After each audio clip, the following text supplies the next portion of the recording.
어게인 지저스, 다시 예수님께로 돌아와서 그분이 주시는 평안, 여러분들 가정과 기업, 여러분 일상생활 속에 가득하기를 주님의 이름으로 축복합니다.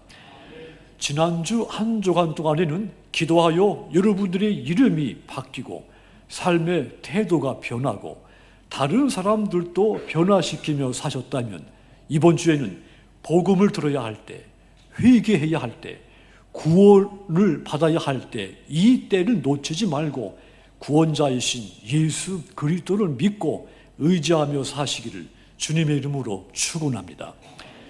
중국식 속담에는 양 잃고 우리를 고친다는 말이 있습니다. 영미권 속담에는 말 도둑 맞고 마구간 잠근다는 말이 있습니다. 우리말에는 소 잃고 외양간 고친다는 말이 있습니다. 한마디로 모든 것에는 때가 있다는 이야기입니다. 전도서 3장은 모든 일에 때가 있다는 메시지입니다. 특별히 3장 1절 보시면 범사에 기한이 있고 천하 만사가 다 때가 있나니 그랬습니다. 이 전도자의 말같이 모든 것에는 때가 있습니다. 날 때가 있으면 죽을 때가 있고 울 때가 있으면 반대로 웃을 때가 있습니다. 찢을 때가 있으면 반대로 꿰맬 때가 있다 있습니다. 그것이 인생이라고 했습니다. 누구에게나 때가 있기 마련입니다. 그 때를 잘 붙잡은 사람, 자신의 하나님의 뜻을 이루게 되며 하나님이 예비해 놓으신 구원과 은혜를 누리게 됩니다. 반대로 그 때를 잡지 않은 사람, 놓친 사람, 불행의 터널에서 벗어날 수가 없게 될 것입니다. 이 오늘 본문 벨리스 총독이 그 때를 놓쳐서 하나님이 그에게 주시려고 예비해 놓으신 구원의 은혜, 구원의 복을 누리지 못한 이야기입니다. 벨릭스가 누굽니까? 그는 서기 52년에 로마의 글라우디오 황제에 의해서 유대에, 그러니까 이스라엘의 총독으로 임명된 사람이죠. 52년부터 60년까지 한 8년 9년 유대 지방 이스라엘 사람들을 다스렸습니다. 이 벨리스라는 말은 행복, 행운이라는 뜻입니다. 본래 노예 출신이었지만 그 형의 지원 덕분에 자유민의 신분을 얻게 됐고 그 마지막에는 유대의 총독까지 이른 그야말로 우리식으로 말하면 입지전적인 인물이었습니다. 역사가 요세푸스 기록에 보면 이 벨릭스는 정적 자기를 반대하는 사람을 제거하기 위해서 암살자까지 동원할 정도로 매우 잔인한 인물로 기록되어 있습니다. 또 매우 탐욕스러운 인물로 기록이 됐습니다. 역사가 타키투스는 이 벨릭스에 대해서 평가하기를 노예의 마음을 가지고 왕의 권세를 휘둘렀던 인물, 아주 혹평하기도 했죠. 그가 바울에게 뇌물을 기대하고 바울을 계속 붙잡아 둔 것, 그가 얼마나 탐욕스러운 사람이었는가를 알 수 있게 해주는 부분입니다. 이 시기에 바울이 예루살렘에서 유대인들에게 붙잡혔고 가이사라에 압송돼서 이제 지금 벨리스 총독 앞에 재판받게 서게 된 겁니다. 사도행전 24장 1절 보시면 대제사장 아나니아와 유대인들이 벨리스 총독에게 바울을 죽이려고 변호사 도둘로를 사서 앞세워서 이 바울을 벨리스 총독에게 고소를 했다는 말입니다. 그런데 뜻밖에도 말이죠. 이 벨릭스가 바울의 변론을 듣더니 바울 편을 들어줍니다. 벨릭스의 아내 드루실라의 영향이 컸을 것으로 추측이 됩니다. 드루실라는 본래 유대 출신입니다. 헤롯 아그리파 1세의 딸입니다. 그녀는 이 유대 출신이었기 때문에 그 당시에 유대교인들과 기독교인들 사이에 벌어지고 있었던 논쟁, 분쟁이 있었죠. 예수를 믿는 도에 대한 논쟁이 뜨거웠었습니다. 이것에 대해서 상세히 알고 있었고 자기 남편 벨릭스에게도 이야기를 해준 겁니다. 사도행전 24장 22절 보면 벨릭스도 이 예수 믿는 도에 대해서 알고 있었다고 한 것이 그 증거입니다. 그래서 이 아나니아와 유대인들이 바울을 고소했지만 바울 고소가 실패하고 만 겁니다. 벨릭스는 판결을 내리면서 23절 보면 바울에게 어느 정도 자유를 주어라. 그리고 바울을 아는 사람 중에 아무든지 바울을 수중들 수 있도록까지 허락하기도 합니다. 그리고 24절 보면 수일 후에 벨릭스가 그 아내 유대 여자 드루실라와 함께 와서 바울을 불러 그리스도 예수 믿는 도를 듣거늘 그랬습니다. 며칠 뒤에 이 벨릭스가 아내와 함께 바울에게서 예수님을 믿는 그 믿음에 대해서 들었다는 이야기입니다.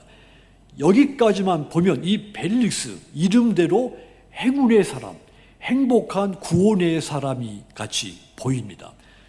그런데 여러분, 이 벨릭스는 이 귀중한 때, 자기 인생에서 다시는 찾아오지 않을 이 귀중한 때를 잡지를 않은 겁니다. 인생에서 소중한 순간을 맞이했는데 그 기회를 차버리고 만 겁니다. 그의 이름대로 행운이 찾아왔지만 붙잡지를 않은 겁니다. 벨릭스는 이때 세 가지 때를 놓친 겁니다. 그렇다면 벨릭스가 놓친 때는 어떤 때입니까? 그리고 저와 여러분들이 결코 놓쳐서는 안 되는 때는 어떤 때입니까? 가장 먼저 이 벨릭스가 놓친 때는 복음을 들어야 할 때를 놓쳐버린 겁니다. 벨릭스는 이 바울의 말을 듣고는 두려운 마음이 들어서 지금은 가라, 바울을 강제로 가라고 했다 했습니다. 25절 다시 보십시오. 바울이 의와 절제와 장차 오른 심판을 강론하니 벨릭스가 두려워하여 대답하되 지금은 가라, 내가 틈이 있으면 너를 부르리라 그랬습니다. 벨릭스가 이 바울에게서 의와 하나님의 의와 절제와 장차 올 심판에 대한 이 복음을 듣고는 두려움에 사로잡히더니 바울을 보내면서 지금은 가라, 내가 틈이 나면 너를 다시 부르겠다, 다음에 네 이야기 복음을 다음에 듣겠다, 그렇게 미루어 낸 겁니다. 우리가 여기서 주목해야 할 것이 있습니다. 벨릭스가 예수를 믿는 도에 대해서 들었을 때 왜 그가 두려워했느냐 하는 것입니다. 그것은 성령께서 벨릭스의 마음 가운데 역사하셨기 때문입니다. 성령께서 이 벨릭스에게 기회를 주시기 위해서 두려운 마음으로 그 복음을 듣게 만든 것입니다. 이것은 곧 그의 이름대로 행운이 찾아와서 구원과 행복을 누릴 수 있는 때가 그에게 찾아온 거죠. 성령이 그 기회를 그에게 허락 주신 겁니다. 그런데 안타깝게도 그는 그 때를 잡지를 않았습니다. 생명의 복음을 들을 수 있는 절호의 기회를 버린 것입니다. 벨릭스의 이런 모습은 참으로 안타까운 일입니다. 여기서 우리는 나 자신을 되돌아보아야 됩니다. 우리는 다음에, 나중에, 이따가, 우리는 이런 말을 매우 좋아합니다. 아이들이 학교 다녀와서 숙제를 먼저 하고 놀아야 되는데 이따가 하겠다, 이따가 숙제는 이따가 하겠다, 그렇게 하면서 숙제를 미룹니다. 그리고는 이제 그 다음날 숙제 못한 것 때문에 학교 가기를 싫어하죠. 잘못을 행했으면 곧바로 사과해야 되는데 나중에 사과하겠다 미루다가 사과할 때를 놓치기도 하죠. 다음에 해야지. 이런 유혹은 어린아이든지 성인이든 저와 여러분에게든지 똑같이 강렬한 유혹입니다. 복음을 전하다 보면 예수 믿으십시오 이렇게 권면했을 때 다음에요 이렇게 대답하는 사람들이 상당히 많습니다. 그런데 복음은 다음이라는 것이 없습니다. 왜냐하면 내 인생에서 한치 앞을 알 수 없기 때문입니다. 1분 후에, 제가 지금 설교하지만 1분 후에 제 인생에 어떤 일이 일어날지 저는 알 수가 없습니다. 다음 1분, 1시간, 내일 어떤 일이 일어날지 알 수 있는 사람은 아무도 존재하지 않습니다. 그렇다면 나는 복음을 들을 수 있을 때 듣고 있는가? 복음 듣는 것을 다음 기회로 미루고 있지는 않은가? 끊임없이 내 모습을 되돌아보아야 되는 겁니다. 요즘 우리에게는 복음 들을 수 있는 기회가 얼마든지 있습니다. 그럼에도 불구하고 복음 듣는 것을 중요하게 여기지 않습니다. 마음만 먹으면 내가 언제든지 다음 기회에 들을 수 있다고 여기기 때문이죠. 하지만 여러분, 복음 듣는 것은 내일로 미뤄도 되는 일이 아닙니다. 지금 이 순간 생명의 복음, 이 천국의 복음, 이 진리의 복음을 들어야 할 지금이 바로 그 순간인 겁니다. 그러므로 새벽 기도회가 됐든지 수요 기도회가 됐든지 지금같이 주일 낮 예배 시간이 되었든지 복음 들을 수 있는 지금의 기회를 놓치지 말고 붙잡으시기를 주님의 이름으로 부탁을 드립니다. 그리하여 복음의 능력에 사로잡혀서 은혜와 구원과 기쁨이 충만한 여러분들이 다 되시기를 주님의 이름으로 축원합니다. 또한 벨릭스가 놓친 때가 있습니다.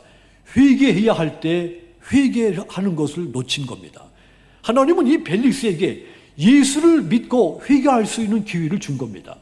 벨릭스가 이 사도 바울이 전한 예수 믿는 도에 대해서 듣게 된 것, 이것은 결코 우연히 발생한 것이 아닙니다.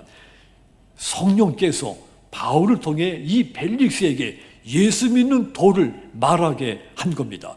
예수 믿는 도 중에 이 벨릭스는 회개하라, 천국이 가까웠다, 이 천국 복음도 들었을 것입니다. 이것은 그에게 엄청난 은혜였던 겁니다. 그런데 이 벨릭스, 이 은혜의 때를 깨닫지 못하고 예수 믿지 않고 회개하지를 않은 겁니다. 회개할 중요한 순간인데 회개하지 않은 겁니다. 시편 7편 12절 2절 보시면 사람이 회개하지 아니하면 그가 그의 칼을 가시며 그의 활을 이미 당기어 예비하셨도다. 그들이 마음을 고쳐 바르게 하지 않으면, 회개하지 않으면 말이죠, 하나님은 칼을 가시며 활을 당겨 그들을 겨누실 것이다 했습니다. 한마디로 회개해야 할 때 회개해야 한다는 뜻입니다. 다윗은 회개해야 할 때 철저하게 회개했습니다. 해서 하나님의 마음에 합한 자가 됐습니다. 우리아야 아내 밧세바를 강간했고 충신 우리아를 전쟁터에서 죽게 만들었습니다. 하나님은 그 다윗에 대해서 매우 진노하셨고 나단 선지자를 보내 그의 죄를 지적하셨습니다. 그때 다윗이 즉시 회개를 했죠. 핑계대지 않았습니다. 부정하지 않았습니다. 그 지적당할 당시 그 즉시 무릎을 꿇고 회개했습니다. 회개할 때를 놓치지 않은 겁니다. 해서 이 다윗 시편 6편과 32편, 38편, 51편, 102편, 130편, 140편 다윗이 죄를 지적받고 회개하면서 지은 기도 시들입니다. 특별히 51편은 다윗의 이 나단에게 죄를 책망받고 회개한 다음에 그 다음에 지은 시죠. 51편 3절은 그 상징적입니다. 무릇 나는 내 죄가를 아오니 내 죄가 항상 내 앞에 있나이다 그랬습니다. 이렇게 자신의 죄를 부정하지 않고 숨기지 않고 정직하게 돌아보며 회개를 했을 때 하나님은 다윗을 용서하시고 내 마음에 합한 자라고 하시면서 다윗을 하나님의 품에 받아들이신 겁니다. 하나님은 누구든지 자신의 죄를 회개하고 돌아서면 결단코 그를 버리지 않습니다. 용서하시고 받아주시는 분입니다. 그러므로 여러분, 회개하라, 성령의 음성에 귀를 기울이시기를 바랍니다. 만일 마음속에 회개하라 이 음성을 듣는 순간 두려움과 전율을 느끼지만 회개하지 않는다면 가장 어리석은 일이 되는 겁니다. 말씀을 듣거나 기도를 할 때, 찬송을 부를 때, 여러분들이 교회 여기저기서 봉사할 때 내 마음속에 회개하라 이 음성이 들리면 지체하지 말고 하던 일을 멈추고 회개하시기를 바랍니다. 만일 이 벨릭스가 예수 믿고 즉각적으로 회개했다면 그는 구원받은 인생이 된 겁니다. 아마도 이름대로 행운이 가득한 그런 행복자가 되었을 겁니다. 그런데 회개해야 할 때 회개하지 않아서 이름과는 반대로 행운이 따르지 않는 인생, 그래서 행복하지 못한, 구원받지 못한 인생이 된 겁니다. 성도 여러분, 혹시 회개할 것이 있습니까? 미루지 말고 회개하십시오. 그 때를 잡으십시오. 내 안에 감추어진 악한 것, 나만 알고 있는 죄의 모든 것 우리 주님께 고백하십시오. 회개하라, 천국이 가까웠다. 이 예수님의 외침이 내 마음속에 들릴 때 그 순간 감추고 싶더라도 감추지 말고 예수님께 드러내십시오. 드러내기만 하면, 고백하기만 하면 아무리 내가 감추고 있는 죄가 아무리 커도 주님은 용서해 줍니다. 진정으로 회개하는 자리에 하나님의 은혜의 용서의 은혜가 넘치기 때문입니다. 회개 때를 놓치지 말고 돌이켜 하나님의 마음에 합한 자가 되셔서 용서와 평안을 얻으시는 여러분들이 다 되시기를 주님의 이름으로 축원합니다. 벨릭스가 또 놓친 때가 있습니다. 구원받아야 할 때를 놓친 것입니다. 벨릭스가 바울을 만나게 된 것, 벨릭스에게는 생애 가장 중요한 구원의 때, 구원의 기회가 된 겁니다. 그런데 그는 그 때를 잡지 않았습니다. 그렇다면 이 벨릭스와 그의 아내 드루실라, 왜 인생의 중요한 그 구원의 때를 만났는데 왜 놓치고 말았을까요? 이유가 뭘까요? 어떤 장애물이 있었을까요? 첫 번째 원인, 탐욕 때문이었습니다. 그들 마음속에 탐욕, 물질에 대한 집착이 너무 커서 구원의 때가 찾아왔는데 그 때를 잡지 못한 겁니다. 물질에 눈이 어두워졌기 때문이죠. 마태복음 13장에 보면 씨 뿌리는 자의 비유 4가지 땅 이야기가 있습니다. 그 가운데 13장 22절 보시면 가시떨기에 뿌려졌다는 것은 말씀을 들으나 세상의 염려와 재물의 유혹에 말씀이 막혀 결실하지 못하는 자요 그랬습니다. 세상의 염려, 여기서 세상의 염려라고 하는 것도 결국은 물질에 대한 염려입니다. 재물의 유혹, 하나님의 말씀이 내 마음속에, 내 삶 속에 뿌리 내리지 못하게 하는 장애물이라는 뜻입니다. 벨릭스와 그의 아내, 세상의 염려, 어떻게 하면 많은 재물을 축적할까, 이 재물의 유혹에 걸려 넘어져서 인생에서 가장 중요한 때, 구원의 때를 놓치고 만 것입니다. 오늘 본문 26절 보시면 동시에 또 바울에게서 돈을 받을까 바라는 거로 더 자주 불러 같이 이야기하더라 그랬습니다. 벨릭스는 탐욕스러운 사람이었다고 말씀드렸습니다. 벨릭스가 이 바울한테 뇌물을 받아낼 속셈으로 바울을 석방하지 않고 붙잡아 두면서 바울을 자주 불러내 이야기를 나누었다는 이야기입니다. 벨릭스는 이미 바울이 예루살렘에 온 이유, 목적을 알고 있었습니다. 바울이 내가 예루살렘 교회에 이 구제금을 전달하기 위해서 왔다고 말했기 때문이죠. 이 사실이 벨릭스로 하여금 바울이 가지고 있는 돈에 대한 욕심을 품게 만든 겁니다. 아마도 이 벨릭스, 바울이 가져온 이 구제원금 다 아마도 쓰고도 남았을 것으로 생각했고 그 돈을 욕심낸 겁니다. 속으로 그랬겠죠. 바울아, 네가 풀려나기 위해서는 나에게 뇌물, 그 돈을 나한테 줘야 된다. 아마 이렇게 생각했던 것 같습니다. 오직 뇌물 받을 생각에만 몰두한 나머지 지금이 바로 구원받아야 할 때인 것을 깨닫지 못하고 잡지 않은 겁니다. 누구든지 물질에 대한 욕망이 이렇게 크면 인생을 망치게 마련입니다. 전도서 7장 7절 보십시오. 탐욕이 지혜자를 우매하게 하고 뇌물이 사람의 명철을 망하게 한다 그랬습니다. 같은 말을 2번 반복한 겁니다. 탐욕, 뇌물 같은 말입니다. 지혜, 명철 같은 말입니다. 한마디로 탐욕, 뇌물 이런 것들 때문에 인생이 망가진다는 뜻입니다. 그래서 우리는 물욕에 빠지지 않도록 경계해야 하는 겁니다. 성경에 욕심이 잉태해서 죄를 낳고 죄가 점점 커져서 사망을 낳는다 했습니다. 사망의 1차 원인 욕심이라 했습니다. 벨릭스가 구원의 때를 놓친 2번째 이유도 있었죠. 하나님을 두려워하는 것보다 사람들한테 인정받는 것을 더 좋아했기 때문입니다. 우리와는 거꾸로 된 사고를 갖고 있었던 것이죠. 오늘 본문 27절 보십시오. 이태가 지난 후 보르기오 베스도가 벨릭스의 소임을 이어받으니 벨릭스가 유대인의 마음을 얻고자 하여 바울을 구려하여 두니라 그랬습니다. 벨릭스는 의와 진리를 구하는 자가 아니라 자신의 영달을 구하는 사람이었습니다. 바울이 분명히 위법한 행동을 한 것이 아닌 것을 이 벨릭스는 잘 알았습니다. 그럼에도 불구하고 바울을 계속 구금해 뒀습니다. 바울은 그의 이 무책임한 행동과 판단 때문에 억울하게 2년 동안이나 감옥에 갇히게 된 겁니다. 그 이유가 이 벨릭스라고 하는 사람, 유대인들한테 이 바울을 계속 가둬두면 유대인들로부터 환심을 살 수 있을 것 같아서 그런 처시를 한 겁니다. 만일 이 벨리스가 판단할 때 이 바울, 분명히 바울이 잘못한 거 없는데 풀어줘야 되는데 내가 이 바울을 풀어준다면 유대인들이 소동을 일으킬 것이고 아마도 유대인들이 나를 믿지 않고 나를 신뢰하지 않을 것이다, 이렇게 생각한 겁니다.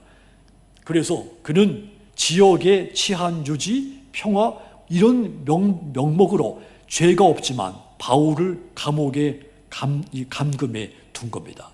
벨리스의 이 불의한 행동, 이전 빌라도의 행동과 똑같은 패턴입니다. 빌라도도 예수님에게 죄가 없다는 것을 알았습니다. 하지만 예수님을 십자가에 못 박으라 소리치는 이 군중들 소리를 들었을 때 이 군중들 말에 따르지 않으면 밀란이 일어나게 될 것이고 내가 군중들로부터 따돌림을 당하게 될 것이다. 그것이 두려워서 죄가 없는 줄 알면서도 예수님을 무리들에게 넘긴 겁니다. 벨리스와 그의 아내, 자신들의 탐욕과 자신들의 사람들로부터 얻게 될 그 명성, 이것에 더 큰 관심이 있었기 때문에 하나님의 백성이 될 수 있었던 그 구원의 때를 잡지 않은 겁니다. 성도 여러분, 삶에서 구원의 때가 항상 찾아오는 것이 아닙니다. 복음성가 가사 그대로 구원받으라 구원받으라 예수님에게 말씀하시니 이 때가 바로 구원받을 때인 겁니다. 하나님은 노아의 홍수 심판 때 그 방주문을 닫을 때까지 사람들이 방주문으로 들어오기를 기다렸습니다. 문을 열어놓고 기다린 겁니다. 그런데 사람들은 이 구원의 기회를 받아들이지 않았습니다. 도리어 노아와 그의 가족들을 조롱했습니다. 이렇게 날씨가 밝은데 무슨 홍수가 지겠느냐. 하지만 드디어 구원의 방주문이 닫혔고 닫힌 문은 다시 열리지 않았습니다. 성도 여러분, 하나님은 마지막 때 이 세상을 내가 불러서 심판하겠다 말씀했습니다. 하나님께서 그같이 말씀하셨기 때문에 누구도 그 뜻을 돌이킬 수가 없습니다. 그러므로 구원의 문이 닫히기 전에 예수 그리스도의 보혈의 공로를 의지하고 하나님 앞에 나와야 됩니다. 지금이 바로 은혜 받을 때이고 지금이 바로 구원받을 때인 것입니다. 고린도후서 6장 2절은 그 선언입니다. 이르시되 내가 은혜 베풀 때에 너에게 듣고 구원의 날에 너를 도왔다 하셨으니 보라, 따라합시다. 지금은 은혜 받을 만한 때요, 보라 지금은 구원의 날이로다. 아멘. 여러분 마음에 구원의 종소리가 울릴 때 지체하지 말고 귀를 기울여 구원의 큰 은총을 입게 되기를 주님의 이름으로 축원합니다. 사랑하는 성도 여러분, 때를 놓치지 마십시오. 기회를 결코 미루지 마십시오. 벨리스, 바울이 전한 예수 그리스도를 믿는 도를 들어야 할, 이 복음을 들어야 할 때를 놓쳤고 회개해야 할 때를 놓쳤고 마지막 기회에 구원받아야 할 때를 놓쳤다 했습니다. 해서 그가 이름대로 행운이 가득한 행복한 인생이 되지 못하고 불행한 인생이 됐습니다. 그러므로 여러분, 기회가 주어졌을 때 복음 듣기를 힘쓰시고 기회가 주어졌을 때 통렬하게 회개하시고 기회가 주어졌을 때 나의 구원자이신 예수 그리스도를 붙잡으시기를 바랍니다. 인생에서 때를 놓쳐 불행한 사람이 되지 말고 때마다 주시는 하나님의 구원과 크신 은혜를 충만히 누리는 여러분들이 다 되시기를 주님의 이름으로 축원합니다. 기도하겠습니다.